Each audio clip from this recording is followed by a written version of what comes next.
ಏನಾದ್ರೂ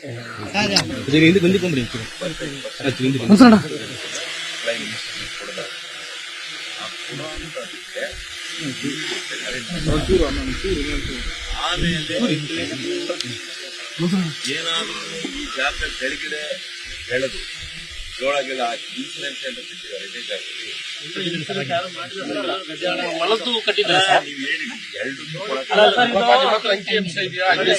ಕಾಲು ಈಗ ಏನ್ ಬಿಟ್ಟಿದ್ದಾರೆ ಬಿತ್ತನೆ ಆಗಿಲ್ಲ ಅದಕ್ಕೆ ಜನ ಇನ್ಸೂರೆನ್ಸ್ ಅನ್ನು ಕಟ್ಟಿದಾರಾ ಅದೇ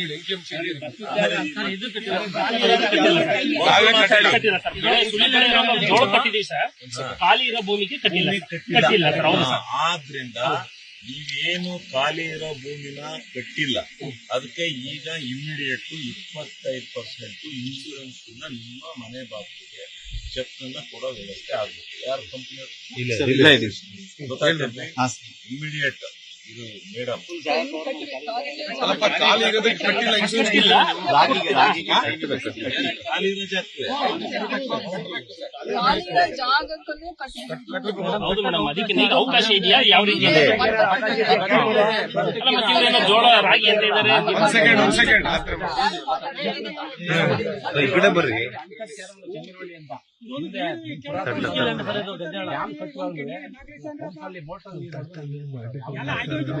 ಅದು ನೀರು ಕೊಡೋದು ನಾವು ಬಂದಿರೋದು ಅದಕ್ಕಲ್ಲ. ಈಗ ಬರ ಪರಿಹಾರದಲ್ಲಿ ರೈತರಿಗೆ ಏನ್ ಕೊಡಿಸ್ಬೋದು, ಆಮೇಲೆ ನೀರ್ ಕೊಡೋದು ನೀರ್ ತಗೊಳೋದು ಅದೆಲ್ಲ ಕೂತ್ಕೊಂಡು ಅದು ಹೈಯರ್ ಡಿಸಿಷನ್. ನಮ್ಮ ಕೈಲಿ ಆಗೋದಲ್ಲ. ಅದು ಅಲ್ಲಿ ನೀರಾವರಿ ಸಲಹಾ ಮಂಡಳಿ ಇದೆ, ಎಲ್ಲ ಇರ್ತೀವಿ ನಾವು. ಅದೇನಾರ ಮಾಡಿ ಪ್ರಯತ್ನ ಮಾಡ್ತೀವಿ. ಇಲ್ಲಿ ಬಂದಿರೋಂಥದ್ದು ಒಂದು ಇನ್ಶೂರೆನ್ಸ್ ಕೊಡಿಸ್ಬೇಕು, ಇಲ್ಲ ಬೆಳೆ ಪರಿಹಾರ ಕೊಡಿಸ್ಬೇಕು. ಬೆಳೆ ಹೋಗಿದ್ರೆ ಅದಕ್ಕೆ ಇನ್ಶೂರೆನ್ಸ್ ಕೊಡಿಸ್ಬೇಕು. ಇಲ್ಲ NDRF ಗೈಡ್ಲೈನ್ಸ್ ಪ್ರಕಾರ ಇಷ್ಟು ನಾವು ಸೋಯಿಂಗೇ ಆಗಿಲ್ಲ, ಇಷ್ಟು ಬೆಳೆ ನಮಗೆ ನಷ್ಟ ಆಗಿದೆ, ನೀವು NDRF ಗೈಡ್ಲೈನ್ಸ್ ಪ್ರಕಾರ ನಮಗೆ ಪರಿಹಾರ ಕೊಡಿ ಅಂತ ಒಂದು ರಿಪೋರ್ಟ್ ಹೋಗ್ಬೇಕು ಕೇಂದ್ರ ಸರ್ಕಾರದಿಂದ ರಿಪೋರ್ಟ್ ಬಂದ್ಮೇಲೆ ಅದು ಕೇಂದ್ರ ರಾಜ್ಯ ಎರಡೂ ಸೇರಿ ಅವ್ರಿಗೆ ರೈತರಿಗೆ ಬೆಳೆ ಪರಿಹಾರನ ಕೊಡಬೇಕು. ಪರಿಹಾರನ ಅದಕ್ಕೆ ಬಂದಿರೋದು ನಾವು.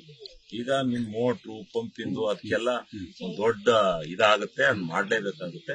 ಅದು ಕಂಪ್ನಿ ಮೀಟಿಂಗ್ ನಲ್ಲಿ ನಾವು ಮಾತಾಡ್ತೀವಿ, ಚೇರ್ಮನ್ ಇರ್ತಾರೆ. ಅಲ್ಲ, ನಾವು ನೀರ್ ಬಿಡೋದಕ್ಕೆ ಇದಕ್ಕೆ ಬಟ್ ಡಿಸಿಷನ್ ತಗೊಳಕ್ಕೆ ಮುಖ್ಯಮಂತ್ರಿನೇ ಚೇರ್ಮನ್ ಅವ್ರು ಕರೀತಾರೆ. MLAಗಳು ನಮ್ಮನ್ನ ಎಲ್ಲರೂ ಕರೀತಾರೆ. ಅಲ್ಲಿ ನಾವ್ ಏನ್ ಸಲಹೆ ಸೂಚನೆ ಕೊಟ್ಟು ಅದು ಮಾಡುತ್ತೆ. ಈಗ ಬಂದಿರುವಂತದ್ದು ಈ ಸೋಯಿಂಗ್ ಆಗದೆ ಇರೋದಕ್ಕೂ ಇನ್ಶೂರೆನ್ಸ್ ಕಟ್ಟಬೇಕು ಅಂತ ಯಾರು ಹೇಳ್ತಾರೆ? ಒಂದ್ ನಿಮಿಷ, ನನಗೆ ಇದು ನನಗೆ ನಿನ್ನೆಯಿಂದ ಇರ್ಲಿಲ್ಲ. ನೀವು ಇವತ್ತು ಹೇಳ್ತಾ ಇರೋದು ನಾನು ಹೇಳೋದು. ಅವ್ರಿಗೆ ಸೋಯಿಂಗ್ ಆಗಿಲ್ಲ ಅನ್ನೋದಕ್ಕೆ ಇನ್ಶೂರೆನ್ಸ್ ಕಟ್ಟಕ್ಕೆ ಈಗ 3 ತಿಂಗಳು ಆಗೋಗಿದೆ. ಬೆಳೆ ಬಿತ್ತನೆ ಆಗ್ಬೇಕಾಯ್ತು, ಈಗ ಆಗಿಲ್ಲ. ಅವ್ರು ಇನ್ಶೂರೆನ್ಸ್ ಕಟ್ಟಕ್ಕೆ ಅವ್ರಿಗೇನು ಸ್ವಪ್ನ ಬಿದ್ದಿದ್ಯಾ? ಸುಮ್ಮನೆ ಇನ್ಶೂರೆನ್ಸ್ ಕಟ್ಟದ ಜಮೀನ್ಗೆಲ್ಲ ಆಂಟಿಸಿಪೇಷನ್ ಇದನ್ನ ನಾವು ಬಿತ್ತನೆ ಮಾಡ್ತೀವಿ ಅನ್ನೋ ನಿರ್ಧಾರದ ಮೇಲೆ ಅವರು ಕಟ್ಟೋದಕ್ಕೆ ಅವಕಾಶ ಇದೆ ಸರ್. 10ಕ್ಕೆ ಇವತ್ತಿಗೆ ಕಟ್ಟೋದಕ್ಕೆ ಆಗಸ್ಟ್ 14 ಟೈಮ್ ಆಯ್ತು. ಈಗ ಕಟ್ತಾರೆ ಅಂತ ಕೇಳಿ, ಆಮೇಲೆ ನೀವು 20% ಕೊಡೋದು 25? ಹೌದು ಸರ್. ಸೋಯಿಂಗ್ ಆಗಿರ್ಲಿಲ್ಲ ಅಂತಂದ್ರೆ 25% ಕೊಡ್ತೀವಿ. ಸೋಯಿಂಗ್ ಆಗಿಲ್ಲ ಅಂದ್ರೆ 25% ಕೊಡ್ತೀವಿ.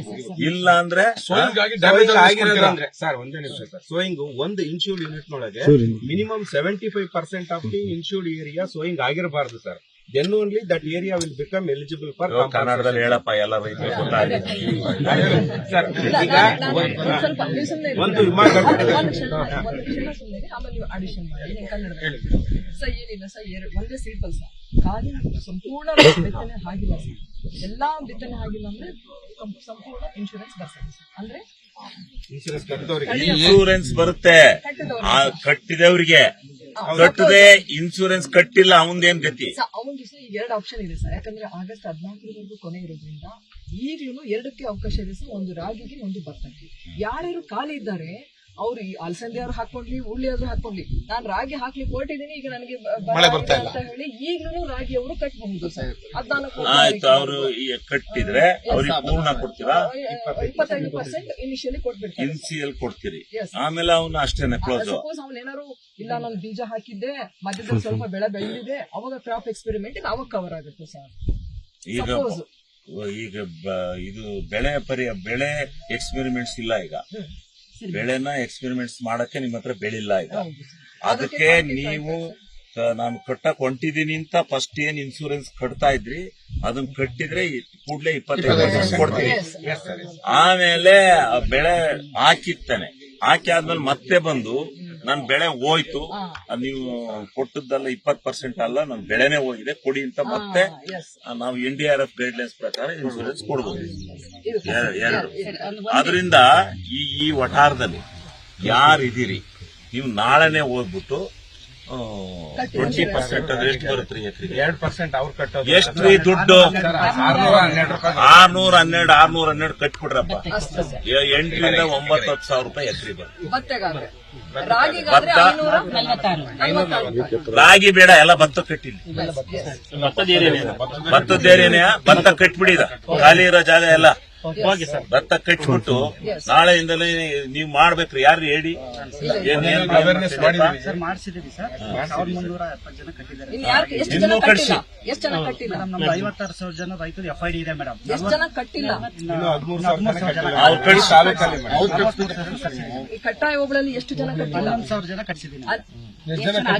ಕಟ್ಟಿಲ್ಲ ಕೇಳ್ತಾ ಒಂದು ಇದೀವಿ. 5,000 ಜನ ಕಟ್ತಾರೆ. 5,000 ಜನ ಮಾಡಿ ನಾಳೆಯಿಂದ ಫಸ್ಟ್ ಇನ್ಸೂರೆನ್ಸ್ ಕಟ್ಟಿದವರಿಗೆ 25% ಬೆಳೆ ಬಿತ್ತಕ್ಕೆ ಪ್ರಯತ್ನ ಮಾಡಿದರನ್ನು 25% ಇನ್ಸೂರೆನ್ಸ್ ಕೊಡ್ತೀವಿ ಅಂತ ಈ ತರ ಮಾಡಿ ಆವಾಗ ಕಟ್ಲಿ ಅವ್ರು.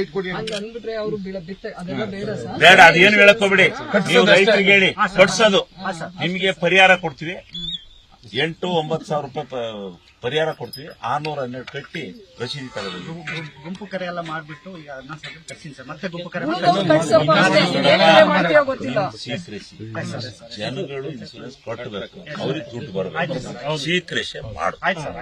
ಜನಗಳಿಗೆ ಈಗ ಯಾರ್ಯಾರೋ ದೇಶದಲ್ಲಿ ಏನೇನೋ ಇದು ಮಾಡ್ಕೊಂಡು ಹೋಗ್ತಾರೆ. ನಾವು ಪಾಪ ರೈತರಿಗೋಸ್ಕರ ಇದನ್ನ ಪರಿಹಾರ ಕೊಡುವಂತ ವ್ಯವಸ್ಥೆ ಮಾಡೋಣ. ಅಲ್ಲ, ನಿಜನೇ ಇದೆ ಸರ್. ಅವ್ರಿಗೇನು ಇಲ್ಲ. ನಿಜ ಇದೆ, ಇದು ಖಾಲಿ ಬಿದ್ದಿದೆಯಲ್ಲ, ಇಲ್ಲೇ ಕಣ್ಣಿಗೆ ಕಾಣುತ್ತಲ್ಲ. ಇವ್ರು ಒಂದ್ ಬೆಳೆ ಬೆಳ್ಕೊಂಡ್ರಲ್ಲ, ಎಷ್ಟೆಷ್ಟು ಮಳೆ ಬಂದ್ರೆ ಏನಾರು ಒಂದ್ ಬೆಳೆ ಬೆಳ್ಕೊಂಡ್ರು ನಾಟಿ ಆಗಿರೋದು ಬೆಳೆ ಹೋಯ್ತು ಅಂತೇಳಿ ಮತ್ತೊಂದು ಇನ್ಸೂರೆನ್ಸ್ ಕ್ಲೈಮ್ ಮಾಡಕ್ಕೆ ಪ್ರಯತ್ನ ಮಾಡೋಣ. ನಾನು ಇಲ್ಲಿ ನಿಂತ್ಕೊಂಡು ಹೇಳುವಂತದ್ದಲ್ಲ, ಅದು ಅದನ್ನ ಸಲಹಾ ಸಮಿತಿ ರಾಜ್ಯ ಮಟ್ಟದಲ್ಲಿ ಮುಖ್ಯಮಂತ್ರಿಗಳು ಇರ್ತಾರೆ, ಅಲ್ಲಿ ಮಿನಿಸ್ಟರ್ ಇದ್ದಾರೆ, ಯಾರು ಇರಿಗೇಷನ್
ಮುಂದೆ ಉತ್ತರ ಕೊಡೋ ಮುಖಾಂತರ ನಿಮ್ಮ ಈ ಹಳ್ಳಿ ಏನ್ ಸೊಗಡಿನ ಕಂಠ ಇದೆ ಅದು ಉತ್ತರ ಕೊಡೋ ಮುಖಾಂತರ ಹೋಗ್ಬೇಕೋಣ.